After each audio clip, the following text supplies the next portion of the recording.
La population de la zone de Sangalkam et même du département voulait venir à la passation de services. Je leur ai dit non, la passation de services est solennelle.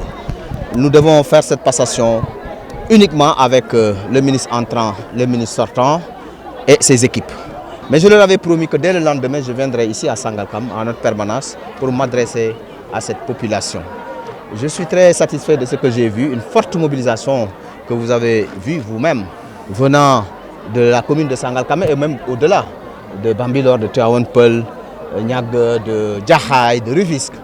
Et je leur ai tenu un langage très clair. D'abord, remercier le président Macky Sall qui m'a fait confiance pendant 10 ans, sans interruption. Et je souligne bien sans interruption. De m'avoir confié plusieurs départements ministériels. Ministère de l'hydraulique et de l'assainissement, ministère du tourisme et des transports aériens, ministère de la pêche et de l'économie maritime, ministère des collectivités territoriales, du développement et de l'aménagement des territoires et enfin aussi porte-parole du gouvernement. Donc je lui témoigne toute ma gratitude et lui réitère tout mon engagement, toute ma détermination pour l'accompagner. Parce que je suis persuadé, et j'allais même dire nous sommes persuadés, vous avez vu ça ici, que le président Macky Sall est une chance pour le Sénégal.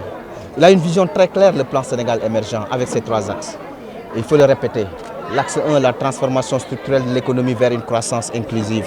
L'axe 2, le capital humain, la protection sociale, le développement durable. Et enfin, l'axe 3, la gouvernance des institutions, la paix et la sécurité. Et dans chaque axe, il a posé de manière très concrète des actions. Prenons l'énergie, 500 MW en 2012, 1500 MW puissance installée en 2022. Également, 32 km d'autoroute en 2012, presque 225 km d'autoroute en 2022. 20 hôpitaux en 2012, 46 hôpitaux en 2022. Et j'en passe sur beaucoup de réalisations, sur le linéaire de routes revêtues dans l'éducation, mais également sur l'axe 2, dans les filets sociaux, dans ce qu'il est en train de faire dans la santé, dans l'éducation, dans les universités, les ISEP, mais également les bourses de sécurité familiale, la couverture maladie universelle. Et enfin, l'axe 3, la gouvernance des institutions, la paix et la sécurité, une bonne gouvernance qui s'installe au Sénégal, une sécurité, une paix et des perspectives très bonnes au Sénégal avec l'exploitation future à partir de l'année prochaine du pétrole et du gaz. Le BRT, le TER, une belle compagnie aérienne, mais également des ports comme le port minéral de Vraquier de Bargny-Sendou, le port multifonction de Ndayane, etc. Donc, c'est ça qui fait que nous sommes avec le président Macky Sall. Le fait d'être avec le président Macky Sall, ce n'est pas lié à des postes, lié à des fonctions. On peut être ministre aujourd'hui et demain, on ne l'est plus.